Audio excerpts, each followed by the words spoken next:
this thing on? Because it's getting ready to be on. Hello and welcome to Bell Ringer. My name is Greg. Your guest name today is Journey Gunderson, Executive Director of the National Comedy Center. On this episode, Journey and I talk about everything about the National Comedy Center, from the thought and intentionality that went into curating and designing the museum, all the way up to the reception it's received since opening from both visiting patrons across the country and the comedians themselves that the museum helps to celebrate. Thanks so much to Journey for her time and yours for listening. So just 70 minutes or so south of Buffalo, in Lucille Ball's home of Jamestown, New York, we set forth about 10 or 11 years ago to make a broader vision a reality. You know, we had the Lucille Ball Desiernez Museum and the Lucille Ball Comedy Festival in Jamestown for years. But dating back to the words of Lucille Ball herself, she kind of said to her hometown, don't just celebrate me, make this a destination to celebrate all of comedy. And she recognized that no one had done that yet nationwide. And she went through an entire career feeling like comedy had never been given the same level of respect as classical traditional art forms, etc. So in 2018, we opened a $50 million museum called the National Comedy Center. And it's the biggest sigh of relief that I can breathe is that it's been lauded by everyone from casual comedy consumers, you know, the average Joe American tourist coming through or local, to the most sophisticated cultural critics that review museums worldwide, but probably as importantly or most importantly, the artists themselves in the comedy community, which is a cynical, tough audience, as you know. And so to see comedians go through and feel, in their words, like someone has finally built kind of a shrine to their art form that pulls back the curtain on the intensity of the work involved in creating good comedy. To see all of that come to fruition is exactly what I was nervous about for a decade building it, and that I'm thrilled about today. Yeah, so if anybody hasn't been there, I can just say, having been there a bunch of times, that it's incredible, and you don't even understand how amazing it is until you're there. Our organization represents the 8 counties of Western New York. And I think it's so interesting from like a tourism perspective to have Niagara Falls north of the city of Buffalo and then the National Comedy Center south, that there's this perfect kind of like corridor right up and down the kind of west coast of New York that tourists can enjoy, and we could draw so many people to our region. So for you being this like destination for all of those different groups that you discussed, what do you see the impacts for this museum being in Jamestown and just kind of Western New York broadly? Like, what are the impacts of having this many visitors come in, this many eyes on the community? Sure. So one of the great things about the path to opening this museum is that nobody just hands you money to build something like this because you claim it will work. There were years of preceding feasibility analysis, economic impact studies, and there were more than 19 funding sources. And so a big part of the work, in addition to actually designing and producing and building the comedy museum itself at the National Comedy Center, was making the case that Western New York is a destination that can draw over 100,000 visitors a year to Jamestown, and make an impactful delta in terms of the economic impact on Western New York. The fact that we're within a day's drive of 2/3 of Canada's population, and within a day's drive of the population centers of not just the 3-hour region and radius of Pittsburgh, Cleveland, Toronto, Buffalo, Syracuse, Rochester, but Boston, Chicago, New York. We got very practiced at making the case that Western New York is already a tourism destination that's beautiful, that is undiscovered by a lot of the country, and certainly both coasts. And then we saw within 3 weeks of opening this museum, visitors from all 50 states. So every week when I walk through the Comedy Center, one of my favorite things to do is just ask whoever I'm passing by, where did you come from?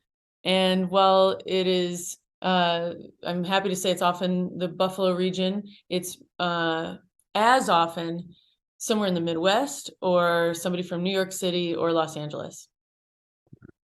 I've heard it dubbed the Cooperstown of comedy in some like videos or different like media placements, even as I was like prepping for this. And just selfishly, I'm a huge baseball fan. I'm a huge comedy fan. So I think that is kind of the perfect encapsulation of what the Comedy Center is. But it also, not just from a location perspective, but it goes to your first point of finally like celebrating this art form and kind of like piece of Americana or contributions to culture. So what feedback have you gotten from those more cynical, like actual artists within comedy that you talked about kind of in your opening answer? Because I know that they've bought in, and I've seen them, a lot of them do videos about the Comedy Center or on behalf of the Comedy Center. Lewis Black's on late night shows wearing, your t-shirt. So what has the reception been from those folks? In a nutshell, once someone has visited, they almost always exclaim that they didn't expect it to be this good. And again, these are people who are really good at making fun of things. So I definitely lost sleep for years, hoping this would never become the butt of a joke. And I think that was a good thing. It motivated us to keep the bar really high every part of the way with the creative process. And so we were just recently featured on CBS Sunday Morning. So to have Western New York and Jamestown featured on a national program like CBS Sunday Morning for the ribbon cutting and opening of our Carl Reiner exhibit with Rob Reiner, one of the most decorated filmmakers of this generation or any, in Jamestown with his siblings to say to the world, this is the home of their father's archives. You're talking about more than 7 decades in comedy and collaborations with Steve Martin, Mel Brooks, Dick Van Dyke, Mary Tyler Moore, Sid Caesar. So we have now named the preservation work and preservation department and archive of the National Comedy Center for Carl Reiner. We, of course, made a splash early on before we opened with the acquisition of the George Carlin archives. And the New York Times has continued to cover acquisitions and us becoming the exhibit and preservation home of legacies and estates like Johnny Carson. So you asked more about industry involvement. So Jimmy Fallon this year agreed to be the hologram host of the Johnny Carson exhibit that's now open in Jamestown. So if you haven't done the Johnny Carson experience here, it's one of the largest and most significant exhibitions we've opened since 2018 when the museum opened. And it's an immersive experience. And, it was a privilege to work with Jimmy Fallon at 30 Rock, shooting this, basically providing his team the script, getting his input on it. He made it his own in a great way. Because he was passionate about helping the National Comedy Center tell the stories of 30 years of late night of Johnny Carson and The Tonight Show. Amy Poehler just joined our advisory board. And again, that was after she visited. So one of the roles we always said the Comedy Center would set forth to play was to be the missing national archive that would preserve our country's comedy heritage. No one was doing that. So there were all kinds of comedy archives that risked being lost, from the Smothers Brothers to George Carlin to Carl Reiner to Betty White. And so documentary filmmakers, including Amy Poehler, as she did her documentary on Lucy and Desi, or Judd Apatow, when he just made his award-winning documentary on George Carlin, now have an institution to lean on for archives. And you can see the use of our archives in both of those films and more. And when Amy Poehler made 3 trips here within a year, she came away saying, and I loosely quote, this is every visit is a mind-blowing experience for me. This has become my favorite museum of all time. And now she's a member of the advisory board. So we just, I think, continue the momentum. And Jeff Foxworthy toured, and I don't think he'll mind me saying he actually cried. And then he admitted, we were laughing. He said, I have to tell you, I didn't think it was going to be this good.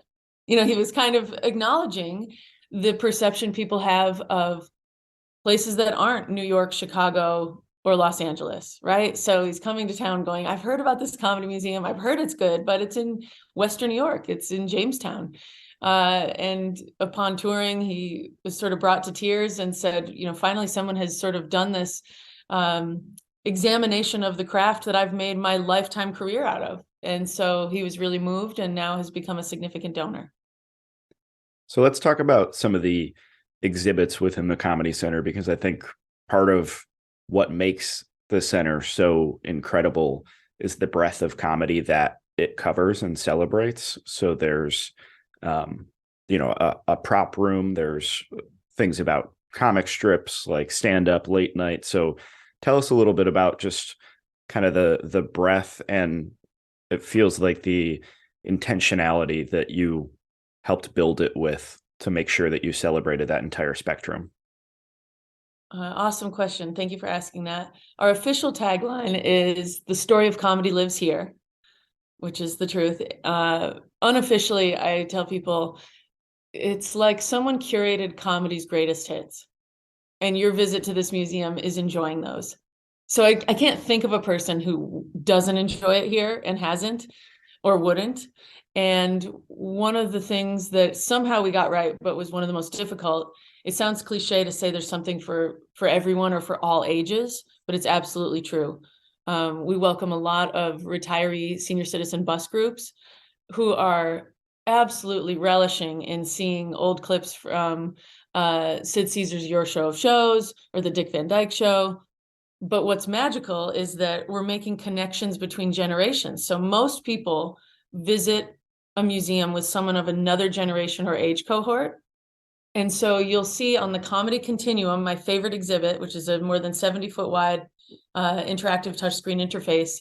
It basically is the game 6 Degrees of Separation on steroids in comedy. So you're making connections of collaboration or influence between generations of comedians. And so you're seeing, you know, maybe a kid in his 20s who only knows Trevor Noah, or maybe Jon Stewart as a political comedian, connecting with his grandfather who knows Mort Saul. And that's a beautiful thing. And it's part of the educational experience one is getting here. And when I asked Amy Poehler in our first sort of onboarding Zoom, once she joined the board, I said, why did you say yes to this? And her answer was so interesting. She said, I love the way the museum makes connections between old and new. It's not just to look back at the George Carlins and Carl Reiners. It incorporates present day comedy, contemporary comedy. So no matter what age you are, you're walking through this museum, and instead of feeling alienated because you don't recognize anyone, and it's comedy from another time period, which can be temporal as well. Comedy evolves with our culture. Instead, you're seeing people you recognize, hearing voices you recognize, clips from shows you recognize. So we try to make those connections. And as you kind of mentioned, it's one of the most interactive museums in the world because we just built it and opened it in 2018. We used some of the best museum designers worldwide, and we knew it couldn't be static. We did annotate the exhibit experience with the greatest collection of comedy artifacts known to man. So it is the Holy Grail in that respect. It's the crown jewels of comedy, from Carlin's handwritten notes to Charlie Chaplin's cane to the wardrobe of Carol Burnett and Lucille Ball and Rodney Dangerfield, et cetera. But it's personalized. So every visitor, their first step in the lobby is to create a sense of humor profile that's loaded onto a digital chip called an RFID chip around their wrist, and it allows the exhibits to respond to their sense of humor. It's an incredible experience. The one, I mean, all the way up to modern day, like celebrating some of the like early YouTube stars and like Bo Burnham and different Vines, and then all the way back to, yeah, you know, the Johnny Carson where you're moving the camera around to all the late night thing. I mean, it's incredible. I love it. We went there I've been there a few times, but every time it's like you could spend 3 days there, you know, just back to back to back, and you probably would still want more. So it's just incredible. Well, you use the word intentionality, and I want people to know as well, because everyone you work with and in your realm, this is about uplifting Western New York. And so one of the design principles that we said to everyone in the boardroom at every design firm throughout the project was, we need to design with repeat visitation in mind and multi-day visits. So you can have a great experience that people consume and they're finished with in a couple of hours, and you could have a successful attraction that way. And that was not the goal. We said we need people to leave saying they need to come back, and we need people to, once they understand the breadth of the content, know that they can spend a weekend in Western New York and not consume it all. There is actually no one on this staff who works at the Comedy Center who has consumed every piece of content in every exhibit. That's how deep the experiences are. And what we often see is people get through the Carlin, the first wing, the Carlin exhibit, page to stage, and then the late night one you mentioned, where you're going through everyone from Jack Parr to David Letterman to Stephen Colbert to James Corden and Jimmy Fallon, Jimmy Kimmel. They get through there and they're like, oh, I had planned to be back on the road by now, and I'm a quarter of the way through this museum. And they haven't even seen the Blue Room, which is the uncensored whole lower floor. So it's been a great thing, because often they will even say, should we get a hotel room? Let's make it a weekend. Or they plan their return visit and pick up a membership. The Blue Room is kind of the next thing I just wanted to ask you quick about, like kind of I'm sure it was a process and like a pretty big debate on how you make a center for all ages without like censoring comedy in the art form. So, I mean, the Blue Room, even just the fact that it's like the basement and you go downstairs to this more uncensored room, is like an awesome choice. But I just wanted to ask kind of about that process from your end, because I'm sure there was like a push and pull of how you make it accessible to everyone without, like I said, censoring it. You are absolutely right. And there was some skepticism voiced early on, years before it opened, and I was having conversations with comedians or, the original head writer of Saturday Night Live, who's now on our board, Alan Zweibel, where they were going, wait a minute, you're not going to Disneyfy comedy, are you? Like, they hear that you're opening a museum or an attraction. And right at that same time, New York State did research on, what is the lowest hanging fruit in tourism and in marketing tourism in New York State? And it was families with children. So right at this point, I'm going, how are we going to navigate this? And how are we going to avoid censoring the very thing we're celebrating? So, and we're working within, it's an adaptive reuse of two existing structures, the old trolley garage of Jamestown and the former train station. So the floor plan is the floor plan. And I don't remember what point in the process we decided that the lower level would be entirely uncensored and actually lean into telling the story and highlighting the most boundary pushing material at any time period in our heritage. But it made for something I like, which is that parents can decide that their teenagers, let's say, are mature enough for that. They can say, okay, I think my 14-year-old kid can handle it, and we're going to have a conversation about it, and they can go down there. But your wristband indicates your age. And so it's also designed so that, an 8 or 9-year-old can't just stumble down into the Blue Room. Your wristband won't open the door for you, because it's pretty shocking, some of what's in there. And even on the main floor, there's content that, isn't exactly G rated. It's, but, our culture evolves. And I think what our job is to do is facilitate the conversation around the subject matter. Comedy's always been irreverent and boundary pushing, and it's interesting to glimpse everything in hindsight. When the Blue Room it doesn't, at least to me, exist just to like shock you, but it exists to like have those conversations and talk about the boundaries and blurred lines, which I thought was really incredible. My first time down there. So I want to ask and you can have a cocktail. Right. That was intentional as well. Comedy's always better with a 2-drink minimum. So for all of your listeners, this is a museum that actually has a bar, and we have adult sippy cups with lids that you can carry throughout the attraction.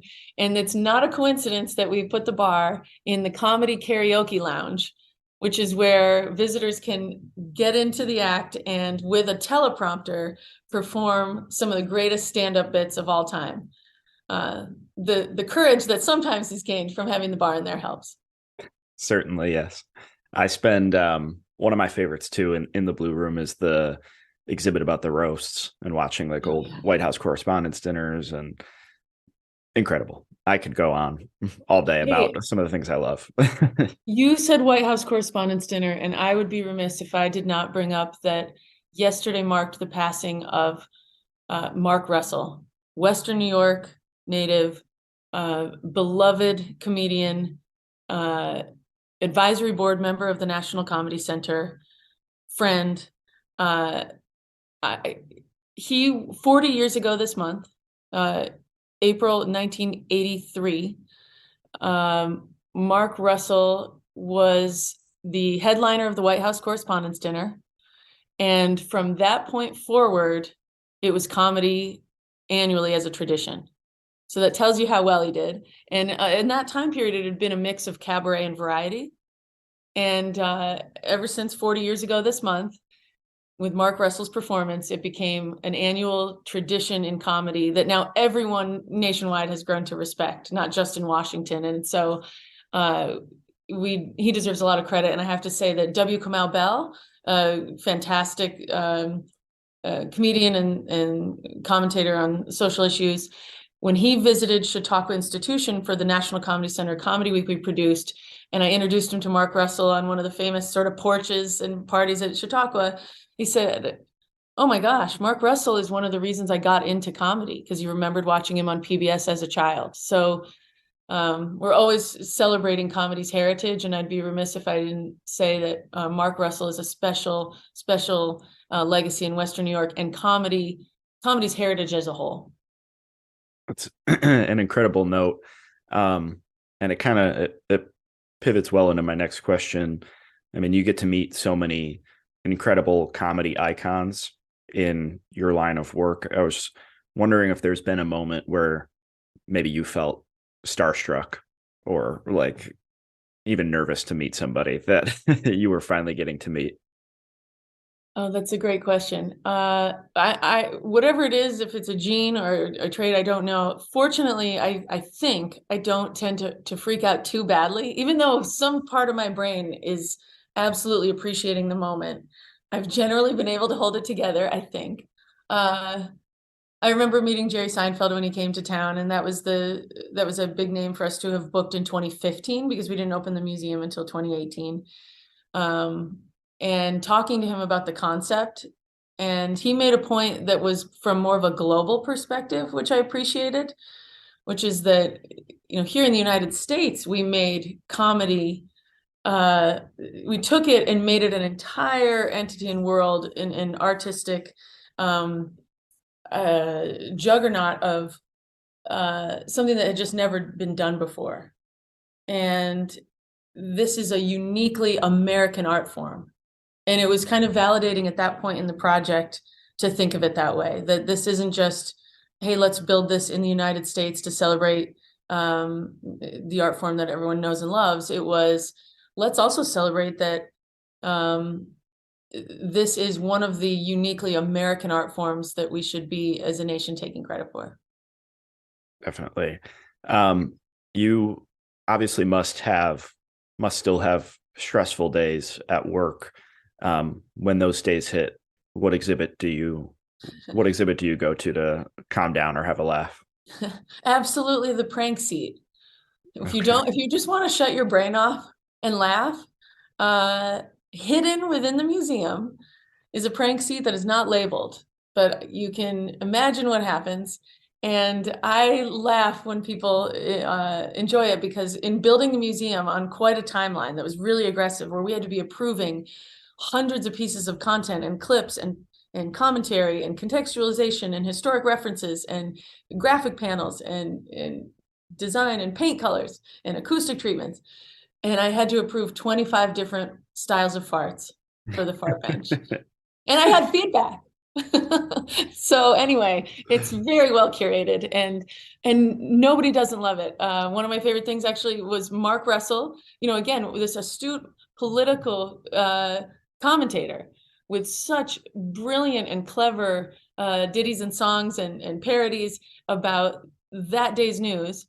And George Schlatter, the creator of Laugh-In and the American Comedy Awards, these two comedy moguls and brain trusts, both with their canes, on in years at this point when we had just opened, going up and down on the fart bench together and just laughing hysterically. So it just goes to show you, they're never not funny. That was when I toured it when it was under construction. Our tour guide told us that bench was going to exist.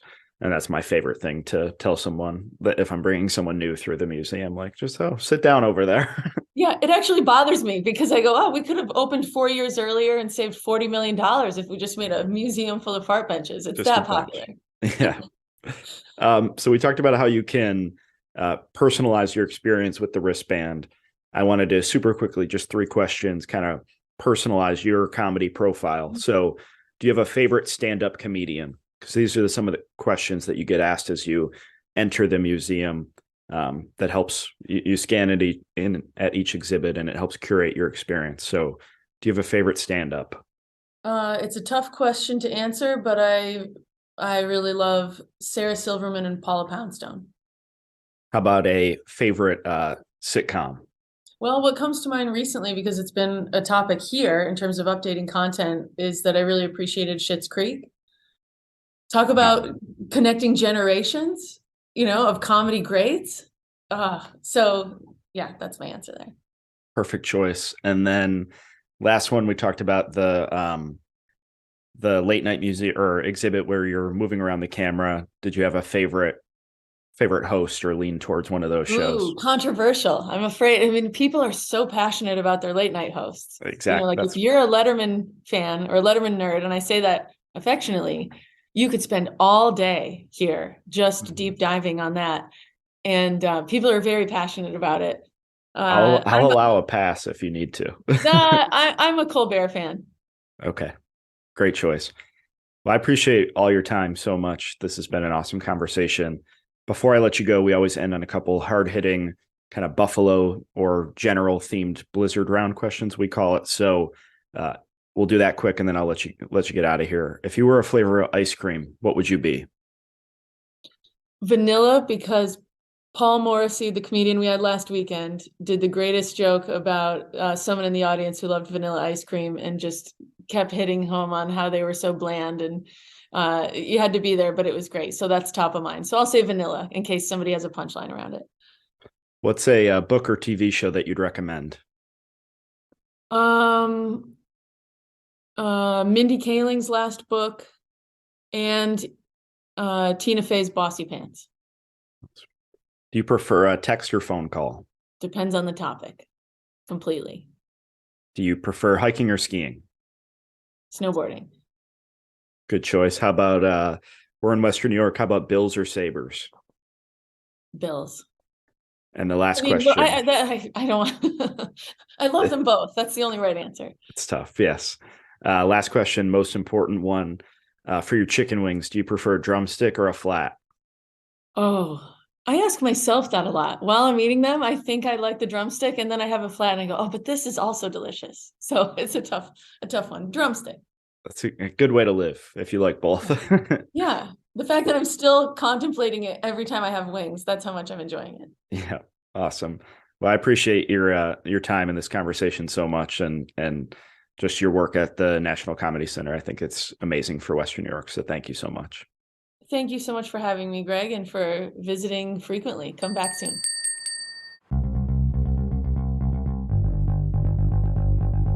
Bellringer is a podcast by Invest Buffalo Niagara, the region's nonprofit, privately funded economic development organization, bringing new jobs for our neighbors and new investment for our neighborhoods. Come grow your business with us.